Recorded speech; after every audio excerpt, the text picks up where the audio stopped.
Well, Chet was a real decent person. And for example, we had a woman was top in civil service to get a promotion. And there's a rule of 3, and the staff said, well, you can't have a woman. I said, well, why not? Well, you know about women? I said, well, tell me, I'm married and I got 4 kids. Well, they said, you know, once a month they don't show up. When they get to be 40 or 50, they're no good, absentee. And so I said, well, let's make an absentee study. And we did, and of course, men had a higher absentee rating, and Chet went along with me. We broke the gender line and had a woman manager and did very well, and there's several others. So the other one that was interesting was after World War, during World War II, you know, if the bodies of war, we'd hire them. The Muskegon foundries had a lot of blacks they brought up from the Deep South. Then when the war was over, they wanted to lay them off and then hire from districts so they'd have lily white. Well, then the Employment Service always recognized discriminatory bases on weight, height. They didn't quite on race, but what the recommendation was from areas that were lily white. So I remember asking, well, what do you need to work in a foundry? Well, you got to get to work on time and lift 100 pounds. So I said, let's put 100-pound weight in the office. If the person can lift it, send them out. And I remember someone said, well, what if an 80-pound-year-old black woman can lift? I said, send her out. Well, there's no washroom. Let the employer worry about that. Well, what if the person lives, you know, 100 miles away? If they get to work, they punch in on time, they get paid. If they don't. Well, I can still see these people are really frantic.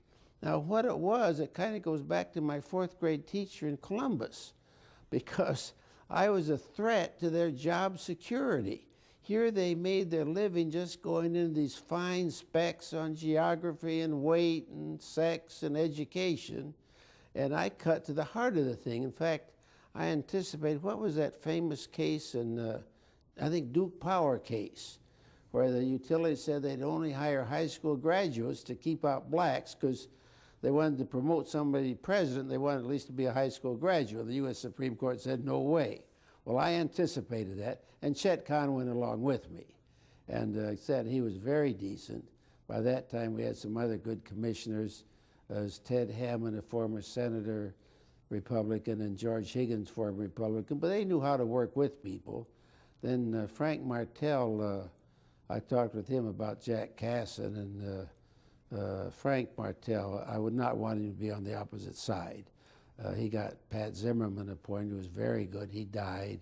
And then Walt Campbell was still alive, and Walt and I see each other probably a couple of times a month. So the whole commission itself changed. The staff varied a lot. Some was good, some wasn't good. We did have the problem when FEPC passed, where they weren't supposed to designate by race. Well, what the staff did was there was an 8 on a card. They'd put a circle around the 8. That meant it was Afro-American. So I said, well, I don't think we've got to stop that. So they took ink eradicator and erased the circle. Well, the only thing that shows up more than the circle is the eradicator. So we had the people copy those by hand and do them properly. So there was a lot of conflict within the agency. Tom Doherty, the UAW, is on the advisory council. He and I checked the migratory camps. There were federal standards, but the pressure on the staff was to get placements, because then you got your budget based on that. And I remember one place we were checking, and let's say I want to be genteel, the fecal stuff was there, but they said, yeah, but it's dry, don't worry about it. Well, Tom and I didn't eat unwashed fruit for quite a while. So, I mean, there's a lot of, and I think I learned to see why people did things. It's kind of like that NYA project with the religious right people, that here were people, their job depended on the number of placements they got. Well, they wanted to get the placements. And I'm not justifying, I'm just saying that it's where that economic incentive comes from and what happens. So the federal standards weren't too bad, but it was a matter of trying to enforce them. So it was an interesting experience, and I think I was entirely too bombastic and argumentative. I said I laid the base so Walt Campbell could get things done genteelly. The meetings were kept the doors shut, and I wanted them open, so I just opened the door and said, if anyone wants to shut the door, go ahead and do it. Well, I'd been much better off if I'd gone to the legislature and said, look, let's get an Open Meetings Act going.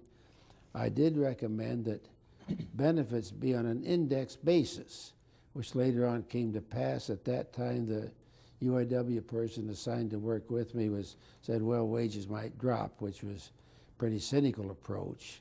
I wrote an article on indexing. Then on the matter of duration of benefits, I said, well, why not make them unlimited? And I checked European countries that this whole discussion of welfare, see, welfare is just to keep people surviving. When the Employment Service was doing things, its main job was to get people jobs. And I think if this had been handled through the Employment Service with a job emphasis, we'd have been better off. That didn't get any place. I did go to Washington, talk to Senator Pat McNamara. He was sympathetic, then he went and died. In fact, an interesting thing, the staff told me I couldn't go down to see Pat McNamara. And I got to go down and see him, but there was a very strong jealousy that the director wanted to run things and not let the commission get involved.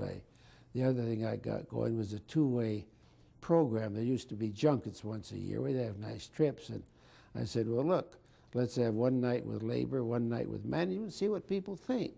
And I think the commission learned more, and it let people know we were interested. So we've got a lot. The other thing I got done was Menon was a very nice person. He and Milliken were probably both equally naive. I mean, very decent people. And he'd come out with a program, and then these old hangover staff would go to the legislative committees and undercut him.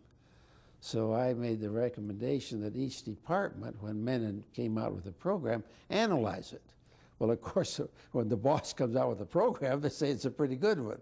Well, then you get that in writing, and that's still going on. As you see, you probably see, I think they've changed the form some. How much does it cost? What does it affect? But that was a start to see that people that were the governor's appointees or on the staff were loyal to him. Tom, did you have any trouble getting confirmed by the Republican Senate? Well, yes, that's an interesting story. The first time I was appointed, and I did the tape from King Doyle, that's at Wayne University now, and he brought out that, which was common knowledge, the Republicans didn't like Sigler. So that, well, let that upstart Menon in for 2 years and then we'll knock him off. So none of the appointees of Menon's were confirmed because they said, look, in 2 years we'll have a Republican governor and we'll have all new appointees. Well, then 2 years had come when they wouldn't confirm. I'd serve about a 4-year term, about 3 years and 6 months, and then get confirmed. Well, then one thing I did in the Constitutional Convention was get a provision that in 60 days you'd either, you had to be rejected or you were automatically confirmed. And a kind of interesting side thing is Joe Olson, who's a strong Republican, was appointed insurance commissioner. I talked to him and said, well, I think really the problems I had are going to mean you can serve because I don't think anybody's going to reject you in 60 days. And he had a good sense of humor, and he got a kick out of that. Well, you mentioned that the Republicans expected Soapy Williams to be defeated in 1950. It was a close election against Harry Kelly. And that was that one of your first involvements in recounts? Yes, in fact, that was the first major one. George Edwards, who was later a federal judge, was in charge of the legal work. Joe Kowalski and Adelaide Hart and I organized kind of our old WPA training on how to challenge. And we just did so much better job than the Republicans. We had slides and samples. We'd run through ballots, and we did a tremendous job. And we always fed our people. They'd have long shifts. And I don't know why the Republicans didn't feed their people, but of course our soft-hearted Democrats had split their sandwiches. But that was a fascinating one. Then the election there, let's see, I'm trying to think, that was the one, oh yeah, this is a fascinating story. See, at that time, and you have to be careful in using right wing, left wing, that Gus Scholl and Walter Reuther were right wing, and the Communist Party considered left wing. Now that doesn't mean everyone left wing was a communist. In fact, the way you could really spot a communist was when the war was started, the left wing was open a second front, get in there. Then when Hitler signed the pact with Stalin, suddenly it was no longer a fascist war. It was okay. So then they were against strong support. Then when Hitler invaded Russia, they switched back. So you could tell, I mean, the real hardcore communists, it was funny, the Wayne County Council had a resolution, the one supporting supporting Russia, then the one criticizing Hitler, the chair, the one that said, now which resolution do you want? They just changed overnight.